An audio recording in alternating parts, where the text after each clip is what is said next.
এদিকে ২০ বছর পর আজ রংপুরে যাচ্ছেন বিএনপি চেয়ারম্যান তারেক রহমান। সেখানে কালেক্টরেট ঈদগাহ মাঠের নির্বাচনী জনসভায় অংশ নেবেন তিনি।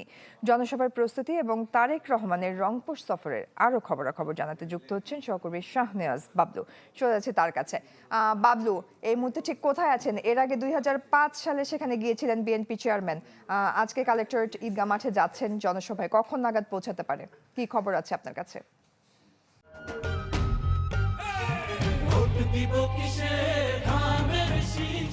জয়ী, আমি কালেক্টর ঈদগাহ যে ময়দান সেখানে আছি, নগরীর রংপুর সিটি কর্পোরেশন যেই বড় ঈদগাহ ময়দানটি, সেখানে আমি রয়েছি।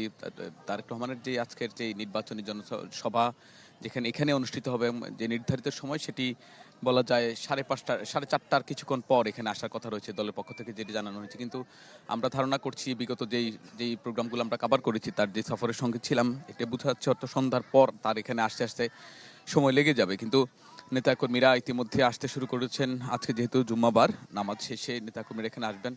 এখন মিছিল নিয়ে একটা আপনার আস্তে আস্তে আসছেন, ছোট ছোট মিছিল।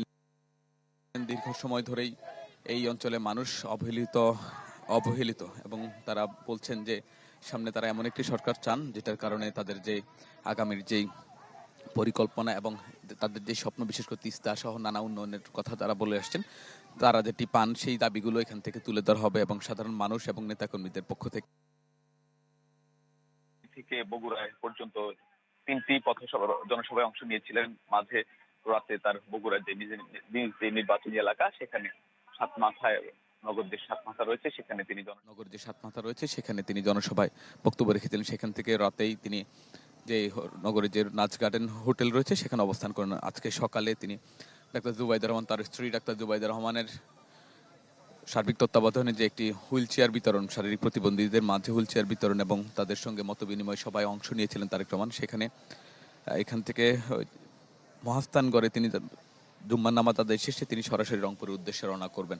রংপুরে শুরুতেই জুলাই গণঅভ্যুত্থানের যে শহীদ আবু সাইদ, তার কবর জিয়ারত করার কথা রয়েছে। কবর জিয়ারত শেষে তিনি সরাসরি এই মাঠে জনসভায় অংশ নেবেন।